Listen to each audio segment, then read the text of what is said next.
2004।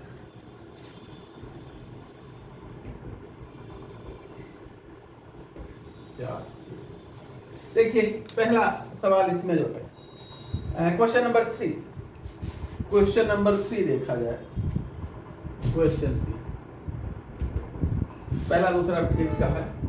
Question 3, radio active polonium, polonium 214 ये alpha particle निकालता है, ठीक है ना।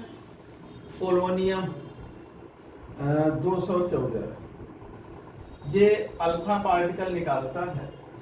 तो आगे इनका कहना है ये परिवर्तित किस में होगा ना। पोलोनियम जेड दिए हैं, डीके बाई अल्फा इमिशन। तो इसमें जो है बनेगा क्या, ये पूछे हैं क्या बनेगा भाई।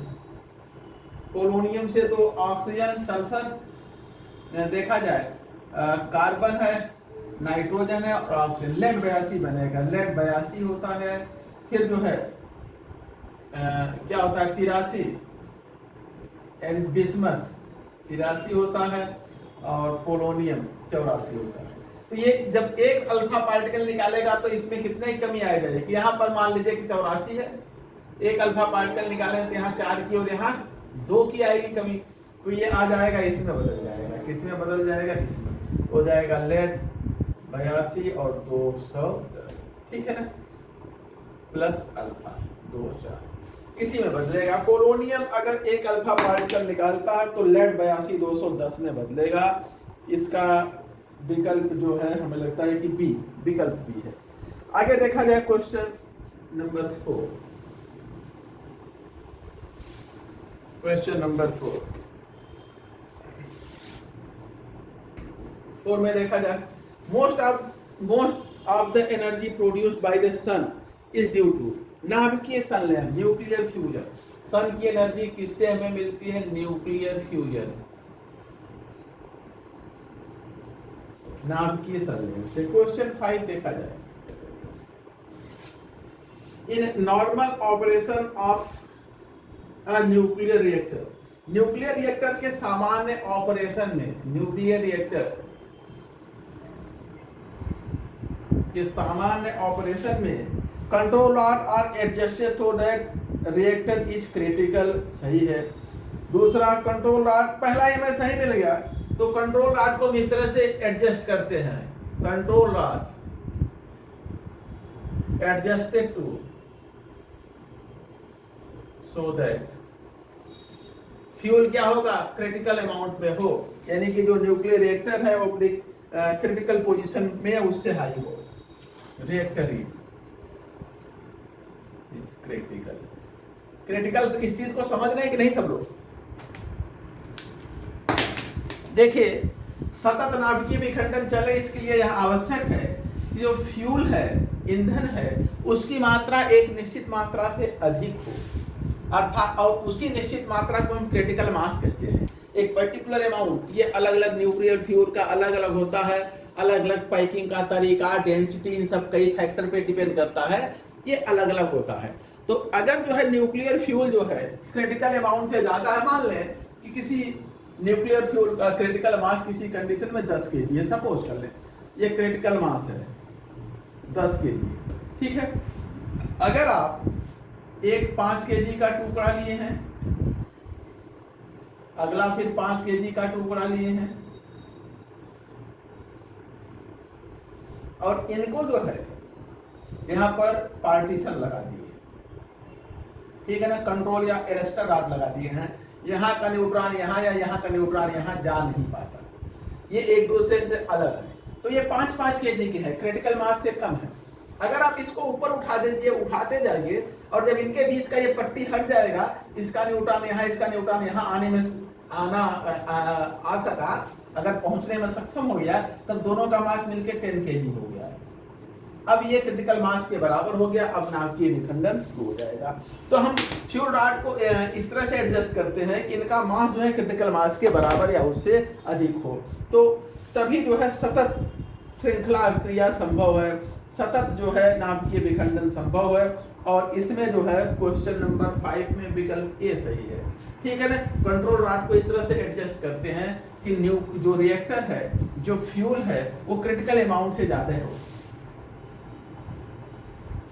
आगे देखा जाए क्वेश्चन नंबर 6 देखिए।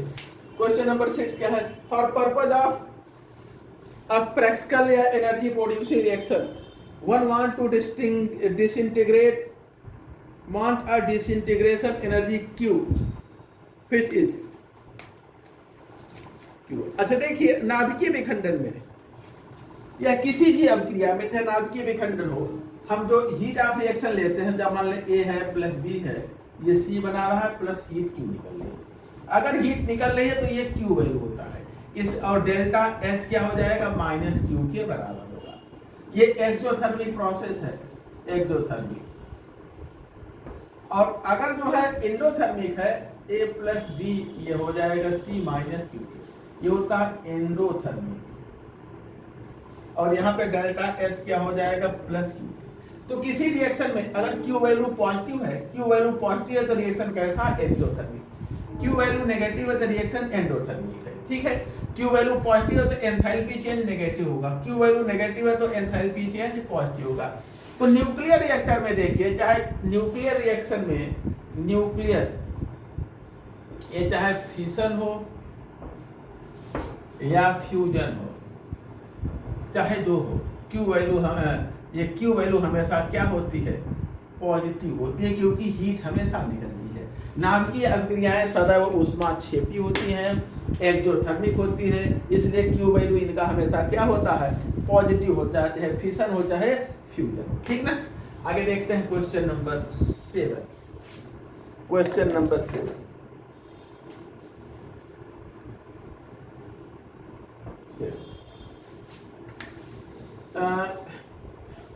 N2S4 losses 10 mole of electron to form a new compound Y।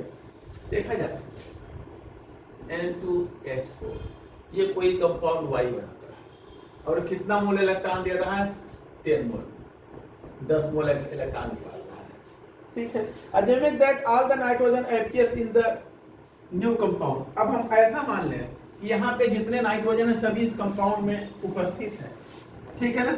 इसमें यहाँ 2 नाइट्रोजन है तो यहाँ भी 2 नाइट्रोजन है, 2 नाइट्रोजन यहाँ है।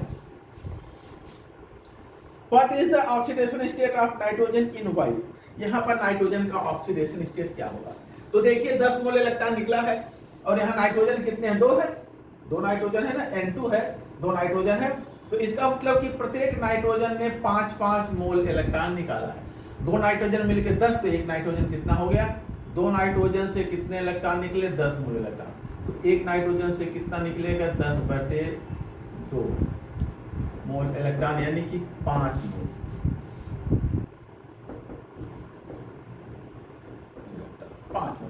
ठीक है ना। अब प्रत्येक की नाइट्रोजन की ऑक्सीडेशन स्टेट +5 होगा। हाइड्रोजन में कोई चेंज नहीं है, तो ये क्या दे रहे हैं?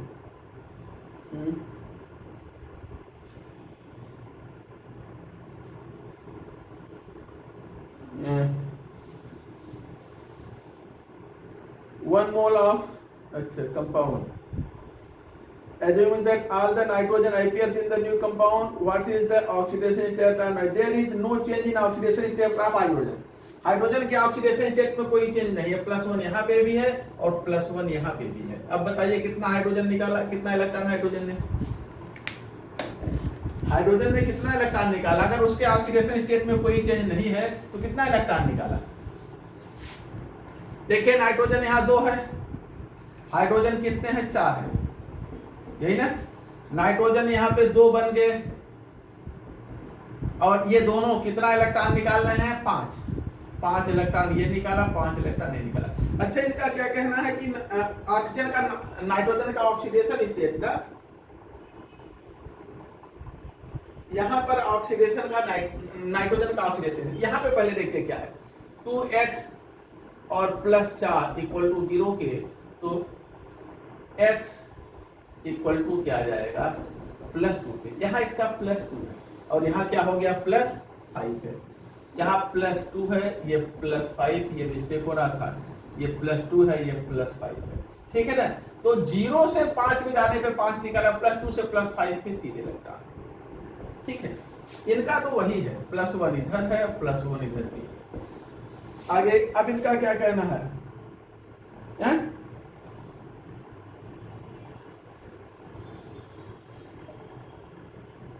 हाँ, तो ऑक्सीडेशन स्टेट जो है +2 था, 10 मोल इलेक्ट्रॉन निकाल रहे हैं, अच्छा यहाँ -2 आएगा ना, ये भी मिस्टेक हो रहा है, -2, ये 5 निकाला, रुकी जाएगी।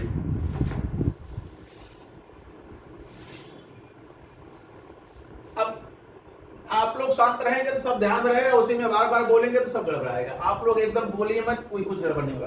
देखा जाए यहाँ पर जो है नाइट्रोजन का X मान लिया हमने, तो नाइट्रोजन का ऑक्सीडेशन स्टेट देखिए, +1 +1 -2 +1 +1 -2, प्रत्येक नाइट्रोजन का क्या है, -2 है। अब ये बदल गया किसमें, अगला कंपाउंड कोई बना, और उसमें इनका कहना है कि प्रत्येक हाइड्रोजन का तो उतना है, कोई चीज नहीं है, 4 हाइड्रोजन यहाँ +1 में है, यहाँ +1 में भी है, इसको छोड़ दीजिए, बाकी 2 नाइट्रोजन यहाँ है। नाइट्रोजन में प्रत्येक, अच्छा 10 मोल इलेक्ट्रॉन, 1 मोल, अच्छा 10 मोल इलेक्ट्रॉन निकल रहा है, यानी कि 5 मोल इलेक्ट्रॉन इसने निकाला, 5 मोल इलेक्ट्रॉन इसने। तो जब -2 में 5 मोल इलेक्ट्रॉन निकालेगा, 5 मोल इलेक्ट्रॉन एक एक निकाल रहे हैं, क्लियर ना। ये 5 मोल इलेक्ट्रॉन निकाल रहा है, -5 मोल इलेक्ट्रॉन, और ये भी -5 मोल इलेक्ट्रॉन। तो ये -2 से क्या जाएगा, +3, और ये भी -2 से +3, 5 इलेक्ट्रॉन निकालेंगे। तो प्रत्येक नाइट्रोजन का ऑक्सीडेशन स्टेट क्या हो गया, +3। तो क्वेश्चन नंबर 7 में विकल्प सी यानी +3, ठीक है ना। प्रत्येक नाइट्रोजन का ऑक्सीडेशन स्टेट +3। चले, ये 5 इलेक्ट्रॉन निकाला है, तो -5 इलेक्ट्रॉन पहले एक निकलेगा तो -1 आएगा, अगला निकलेगा तो 0 आएगा, फिर 3 निकलेंगे तो +3 आ जाएगा। तो प्रत्येक नाइट्रोजन का ऑक्सीडेशन स्टेट +3 है। हाइड्रोजन के ऑक्सीडेशन स्टेट में कोई परिवर्तन नहीं है, केवल नाइट्रोजन 5 मोल, प्रत्येक नाइट्रोजन 5 मोल इलेक्ट्रॉन निकाल रहे हैं, तो -2 से +3। अब बोलिए भाई क्या कह रहे थे, बताइए किसका क्या आता है। हाँ हाँ हाँ, नया कंपाउंड कुछ दिए नहीं है कि क्या बनेगा, बस कोई नया कंपाउंड बन रहा है बस। +3 ऑक्सीडेशन स्टेट का आप अमोनिया बना सकते हैं, लेकिन हाइड्रोजन बैलेंस नहीं होगा। अब इसमें हाइड्रोजन को अब और कुछ दिए नहीं है ना, और कुछ नहीं दिए है कि क्या हुआ है, बस ये किसी नए कंपाउंड में बदल रहा है। वो नया कंपाउंड क्या है, वो नया कंपाउंड चाहे जो हो, लेकिन उसमें हाइड्रोजन की ऑक्सीकरण संख्या नहीं बदल रही, केवल नाइट्रोजन 10 मोल इलेक्ट्रॉन निकाल रहे हैं, तो 5 एक एक से निकलेगा, ठीक है ना। अगला देखा जाए, नेक्स्ट जो है question number 8। A certain compound has the molecular formula, एक कोई कंपाउंड है, उसका molecular formula X4O6, और ये कितना है, 10 ग्राम, 10 ग्राम, और इसमें जो है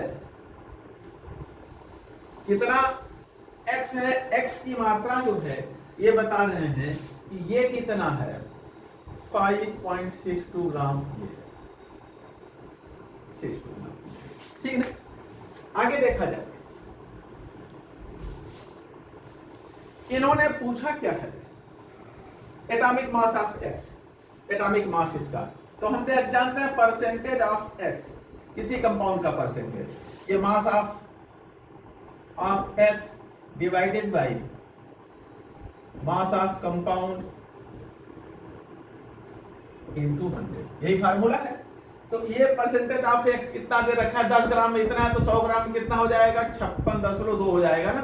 10 ग्राम में इतना है, तो इसको 100 करेंगे तो यहाँ एक डेसिमल इधर बढ़ जाएगा, 56.2, ये किसके बराबर होगा, 4x है, तो 4 इंटू इसका एटॉमिक वेट, ठीक है, 4 into atomic weight 4x divided by इस कंपाउंड में x का पूरा मास कितना होगा, इसके एटॉमिक वेट को 4 से मल्टीप्लाई कर देंगे, एटॉमिक वेट हमें पता नहीं है, x मान लिए, इसका एटॉमिक वेट x है, अपॉन 4x प्लस ये 6 है।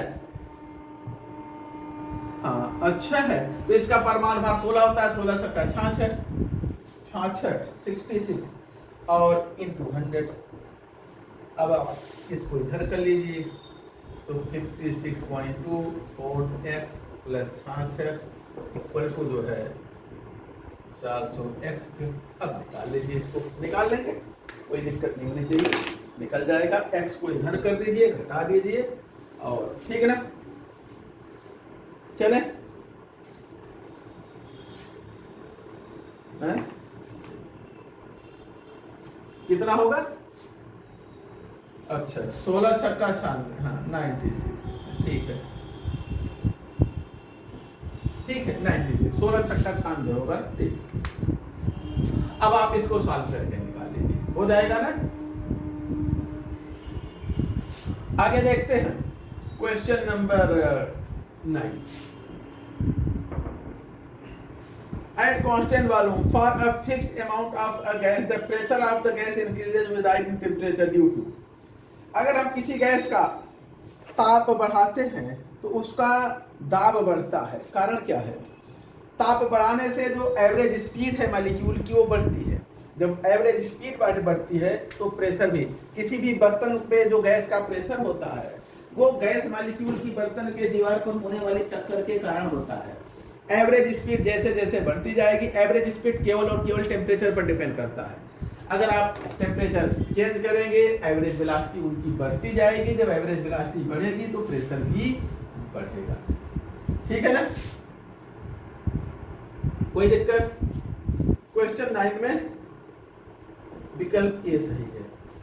आगे देखा जाए question 10। Question 10 for the monoatomic gas CV equal to, monoatomic gas है, ये फिजिक्स का सवाल है, कई स्टेटमेंट दिए हैं। एक है CV इक्वल टू 3/2 R के पहला ही सही है, पहला स्टेटमेंट सही है, अगला देखने की जरूरत ही नहीं, इसका मतलब बाकी सभी गलत है। आगे देखा जाए पहला ही विकल्प सही है। आगे देखते हैं question number 11। Question number 11 The triad of nuclei that are isotonic, isotonic repeat हुआ है, देख लीजिएगा, बताने की जरूरत नहीं है, वैसे वही विकल्प इसमें भी है, तो ऑप्शन ए सही होगा। Question 12 many element have non integer atomic mass number, कई ऐसे जो है फ्रैक्शनल मास नंबर है। फ्रैक्शनल मास नंबर क्यों होता है?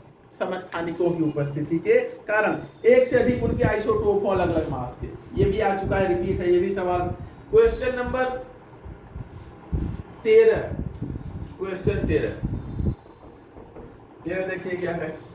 Which one of the following set of quantum number represent the impossible arrangement? कौन सा अरेंजमेंट पॉसिबल नहीं? ये भी रिपीट है, ये भी रिपीट है। सी वाला देखिए, सी वाला NLMS ये दिया है। सी वाले में देखिए, अगर n की वैल्यू 3 है तो l की वैल्यू 2 संभव है, लेकिन l की वैल्यू 2 है तो m की वैल्यू +2 से -2 होगा। यहाँ क्या दे रखे हैं? -3। कभी अगर ये 2 है, l की वैल्यू 2 है तो m की वैल्यू -2 से +3 होगा, कभी -3 नहीं हो सकता, अर्थात ये वैल्यू पॉसिबल नहीं है। Question number 14 Rutherford alpha particle एक्सपेक्ट्री, अरे ये तो 3-4 बार हो चुका है, ठीक है ना। ज्यादातर अल्फा पार्टिकल अपने रास्ते से सीधे चले जाते हैं, कारण क्या है? क्योंकि परमाणु के अंदर ढेर सारा खाली जगह होता है, रिक्त स्थान। क्वेश्चन नंबर 15, क्वेश्चन 15 देखिए, 3-4 साल का पढ़ है। Rutherford's alpha particle scattering experiment eventually led to the conclusion that Rutherford के अल्फा पार्टिकल प्रयोग से हमें क्या निष्कर्ष निकलता है? हमें यह निष्कर्ष निकलता है कि electron occupy space around the nucleus. अच्छा, इन्होंने mass and energy are related, electron occupy space around the nucleus, neutrons are buried deep in the nucleus, the point of impact with matter can be precisely determined. तो हाँ, यहाँ पर विकल्प अलग दे रखे हैं। तो देखा जाए रदरफोर्ड के अल्फा पार्टिकल एक्सपेरिमेंट से हम क्या निष्कर्ष निकालते हैं? पहला दे रखे mass of an energy related, ये नहीं है। इलेक्ट्रॉन ऑक्यूपाई स्पेस, ऐसा भी नहीं है, इलेक्ट्रॉन कोई स्थान ग्रहण नहीं करता है। Neutrons are buried deep in nucleus, नाभिक के बहुत अंदर होता है, ये भी नहीं है। Point of impact with matter can be precisely determined, ये सही है। इसमें विकल्प गलत दिए हैं, डी नहीं होगा, बी नहीं होगा, डी होगा। ठीक है ना। नाभिक के सेंटर में हमें लगता है कि इसमें विकल्प डी ही सही है, क्योंकि बाकी विकल्प उचित नहीं है। न्यूट्रॉन अंदर होता है, ये भी कोई मतलब नहीं है। इलेक्ट्रॉन केंद्र के चारों तरफ बड़ा रिक्त स्थान, अच्छा हाँ यार, एक मिनट, रिक्त स्थान हो घेरता है, ठीक ठीक ठीक। यहाँ पे विकल्प भी देखिए, विकल्प भी, इलेक्ट्रॉन ऑक्यूपाई स्पेस, रिक्त स्थान, न्यूक्लियस है, इसके भाग ढेर सारे बड़े भाग में इलेक्ट्रॉन भरा होता है, इलेक्ट्रॉन होता है, ठीक है, और यहीं से अल्फा पार्टिकल निकल जाता है, बी सही होगा। ठीक है ना। चारों ओर रिक्त स्थान घेरते हैं, रिक्त स्थान में होते हैं इलेक्ट्रॉन, और इलेक्ट्रॉन का कोई मास वास कुछ होता नहीं, और उस रिक्त स्थान से अल्फा पार्टिकल निकल जाते हैं। विकल्प भी सही है, बस है वही, लेकिन बहुत कम क्लियर दिए हैं। विकल्प वही है, यहाँ पे भी रिक्त स्थान होता है या इलेक्ट्रॉन उस रिक्त स्थान में होता है, बात वही है, थोड़ा क्लियरिटी यहाँ कम दिए हैं विकल्प में। ठीक है ना। चले आगे देखते हैं, क्लियर है ना। क्वेश्चन 14 में ये न्यूक्लियस होता है, इसके बाहर विशाल क्षेत्र होता है, जिसमें क्या होते हैं, इलेक्ट्रॉन होता है। ठीक है ना, इलेक्ट्रॉन होते हैं। चूंकि इलेक्ट्रॉन का कोई अपना कोई मास और कुछ इस तरह का होता नहीं, इसलिए यहाँ से अल्फा पार्टिकल आराम से निकल जाते हैं। ये रिक्त स्थान है बड़ा सा, इस इलेक्ट्रॉन में, इस रिक्त स्थान में इलेक्ट्रॉन रहते हैं। विकल्प बी सही है, ध्यान देंगे, विकल्प बी। कुछ कंफ्यूजन की स्थिति बन रही थी। आगे देखा जाए question 15। Question 15, Which of the following statement is not true? Lyman series किसमें है, लाइमन, लाइमन सीरीज अल्ट्रावायलेट में है, ये तो इन्होंने क्या दे रखा, अल्ट्रावायलेट, ये ट्रू है। दूसरा क्या दे रखा है, बामर सीरीज, ये किसमें दे रखे हैं, विजुअल, ये भी सही है। और इन्होंने पूछा है कौन सा, नॉट करेक्ट है ना, नॉट ट्रू। सी देखा जाए, पाश्चन सीरीज ऑफ हाइड्रोजन, पाश्चन, ये किसमें दे रहे हैं, विजिबल में, यही गलत है। पाश्चन सीरीज किसमें होता है, आईआर में। Question number 16, Hund's rule lead with the distribution of electrons, हुन का नियम इलेक्ट्रॉनों का वितरण कहां पे बताता है, ऑर्बिटल्स में लिखाए हैं। हुन का नियम इलेक्ट्रॉनों का वितरण ऑर्बिटल में इलेक्ट्रॉनों के वितरण की व्याख्या करता है। आफबाऊ का विभिन्न उपकोषों में, बोरबरी का विभिन्न कोष। हाँ,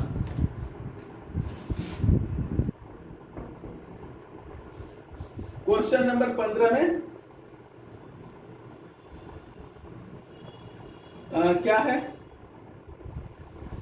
Brackett series of hydrogen atom lies in the infrared, तो सही है, आपको गलत वाला बताना है, गलत कौन सा है,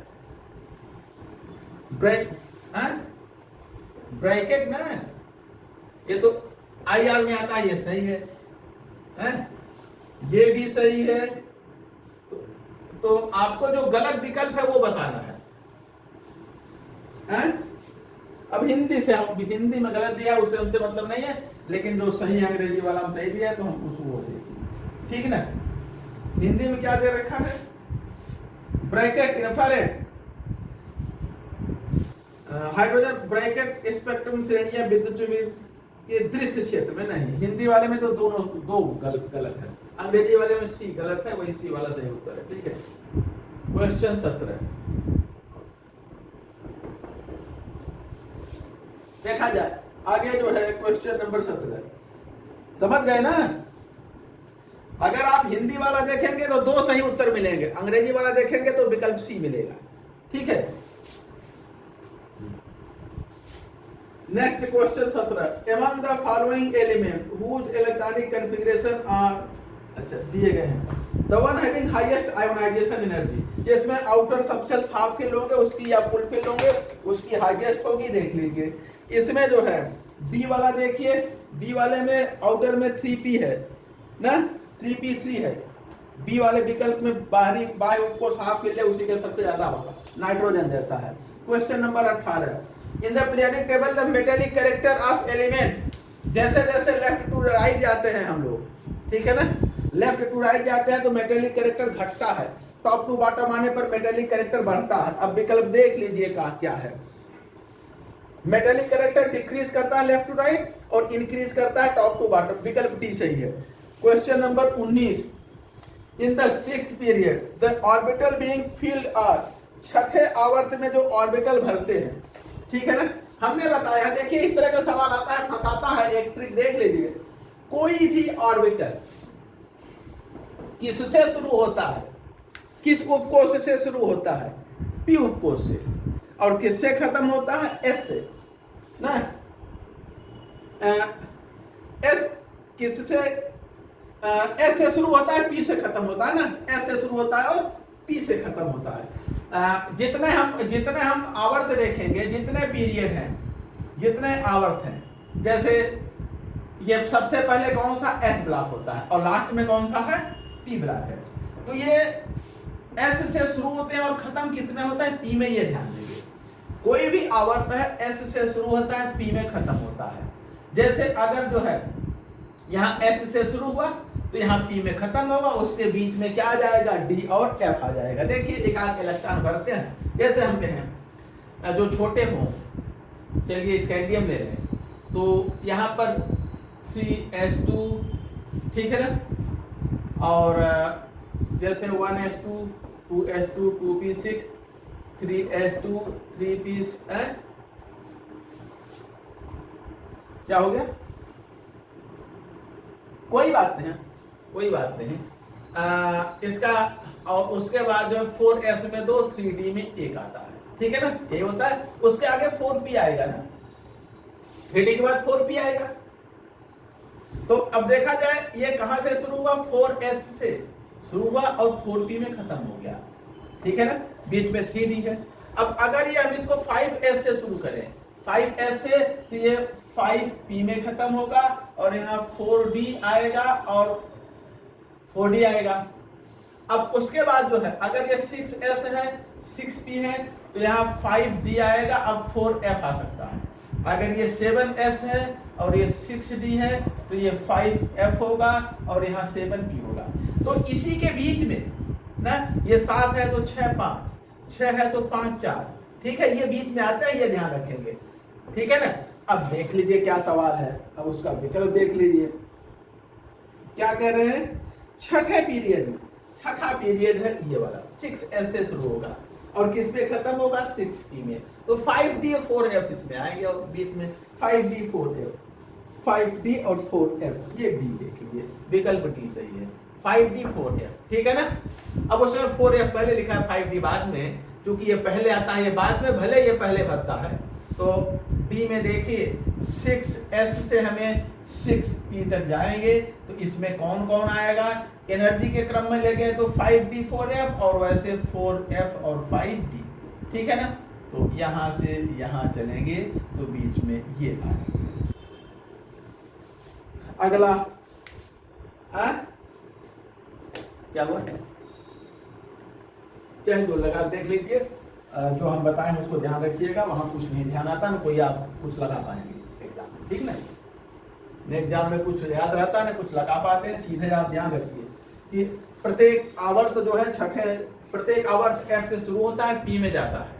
अगर ये 6 है, ये 6 है, तो 6 से पहले क्या आता है, 5d और उसके बाद 4f। अगर ये 7 है, ये 7 है, तो यहाँ पे क्या आ जाएगा, 6d और 5f। अगर ये 8s है तो ये 8p होगा, उसके पहले 7d और 6f आ जाएगा, ठीक है ना, और 6f आएगा तो 5g आ जाएगा, ये ध्यान देंगे। उसके बाद अगर हम कहेंगे 9s है तो ये 9p होगा और इसमें 8d होगा और ये हो जाएगा 7f हो जाएगा, 6g हो जाएगा, ठीक है। इस तरह से याद रखिएगा, वो चाहे जो देते हैं किसके हिसाब से है? चौथा देखिए, पहले पूरा ऑप्शन देख लिया गया, फिर कमेंट किया करिए। हाँ, हमने बताया यार, एकदम से बकलोले हो। जैसे आप इलेक्ट्रॉनिक कॉन्फ़िगरेशन लिखते हैं, दो तरीका होता है, एक एनर्जी के बढ़ते क्रम में आप अभी जो है, चलिए किसका इलेक्ट्रॉनिक कॉन्फ़िगरेशन लिखते हैं, क्रोमियम का लिखते हैं, चलिए स्कैंडियम का लिखा था, टाइटेनियम का चलिए 22 है, ठीक है ना। तो 1s2 लिखते हैं, फिर क्या लिखते हैं 2s2, 2p6, फिर क्या लिखते हैं 3s2, 3p6, अब फिर क्या लिखते हैं, अब बोलिए अगला क्या होगा 4s और फिर 3d, तो 4s2 3d2, यही है, यही हुआ ना। तो पहले ये भरता है, बाद में ये भरता है। तो आप एनर्जी के क्रम में लिखेंगे तो पहले ये आएगा, ये बाद में, और कोष के क्रम में लिखेंगे तो पहले ये होगा, बाद में होगा, ठीक है ना। तो जब आप एनर्जी के बढ़ते क्रम में लिखेंगे तो पहले ये भरा जाएगा, फिर ये भरा जाएगा, और कोष के क्रम में लिखेंगे तो पहले ये आता, भले ये पहले आता है लेकिन भरता ये पहले है, ये जो है पहले है लेकिन भरता ये है, तब ये भरता है। तो आप चाहे एनर्जी के बढ़ते क्रम में लिख लीजिए, है तो यही दोनों ना, अरे 4f इधर कही लो, 5d, ठीक है ना। इलेक्ट्रॉनिक कॉन्फ़िगरेशन कभी नहीं लिखे, हमें लगता है ना लिखे ना एनर्जी लेवल जाने हैं।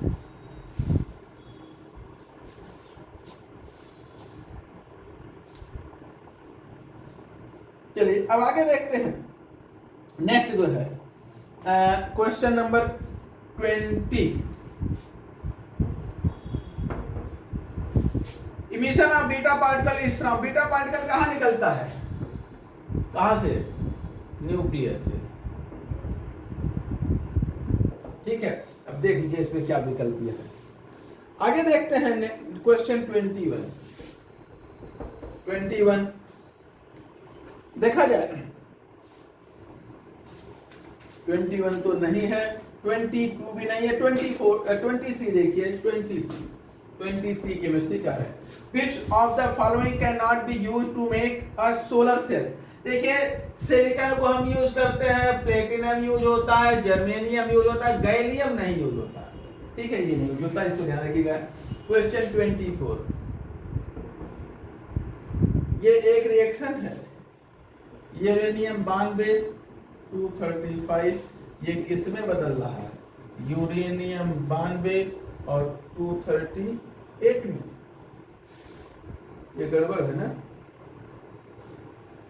अच्छा एक मिनट, अरे गलत कुछ पढ़ लिया, परसेंटेज ऑफ यूरेनियम पूछा है, मेरे दिमाग में आया कि ये कन्वर्जन है, परसेंटेज यूरेनियम 235 का यूरेनियम 238 में, ये परसेंटेज ऑफ, ठीक है ना। तो हमने बताया है 0.72 होता है, या 0.72% या 7% ये होता है, ये कौन सा होता है, यूरेनियम 235, ये बताया है। बाकी जो है यूरेनियम 238 होता है, बाकी जो बचता है यूरेनियम 238 कर लीजिए, 99, हाँ 98 को, हाँ 22 वाला क्या है,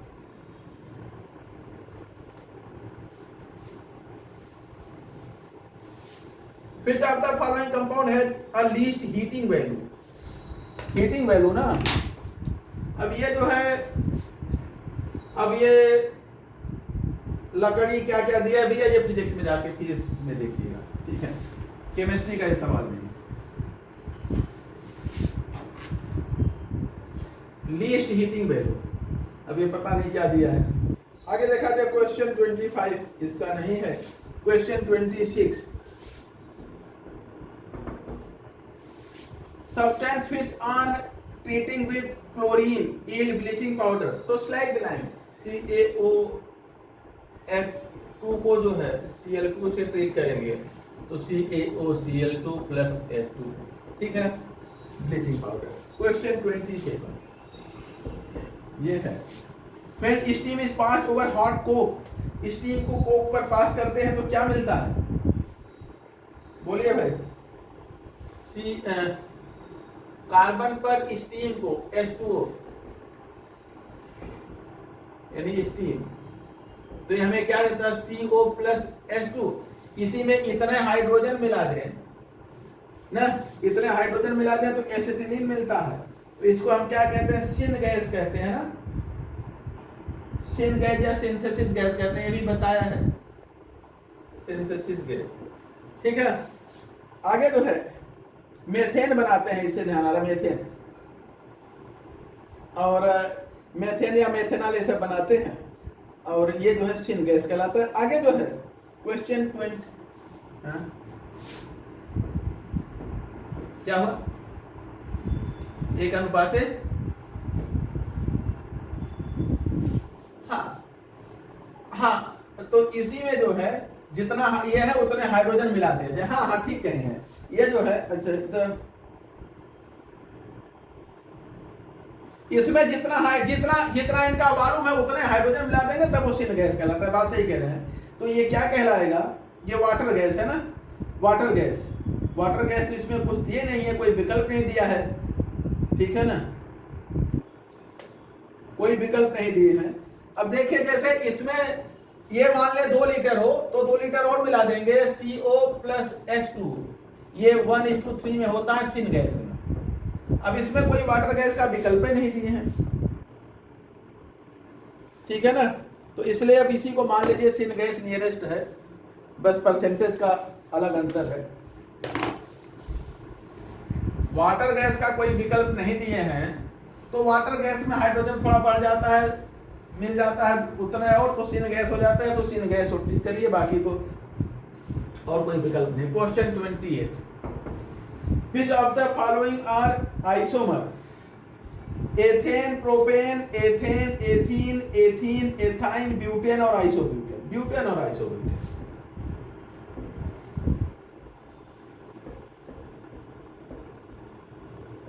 ये ठीक ना। अगला जो है question 29, which of the following compound की एडिशन रिएक्शन, जिसमें मल्टीपल बॉन्ड होगा, एथीन है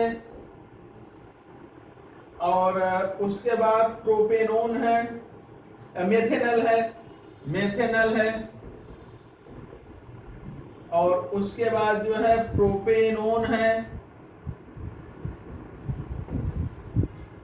तो यहाँ पे देखिए मल्टीपल बॉन्ड है, यहाँ भी मल्टीपल बॉन्ड, यहाँ पे भी, सभी एडिशन रिएक्शन देंगे तो डी में आर, ठीक है। उसके बाद question 30, graphite powder is used in machine. Graphite powder को हम जो है लुब्रिकेंट के रूप में यूज करते हैं। ग्रेफाइट पाउडर लुब्रिकेंट, घर्षण को कम करने के लिए, जो हाई टेम्परेचर पर जो इंजन काम करते हैं उनमें मोबियाइल नहीं यूज करते बल्कि ग्रेफाइट यूज करते हैं, क्योंकि मोबियाइल वेपर में बदल जाता है, इसलिए हम ग्रेफाइट यूज करते हैं लुब्रिकेंट के रूप में घर्षण को कम करने के लिए। और आज की क्लास इसी पर रोकते हैं, अब यहाँ से अब हम लोग कल देखेंगे, ठीक है ना। आइए अब पीजीटी की क्लास में 10 मिनट रुक करके, नमस्ते।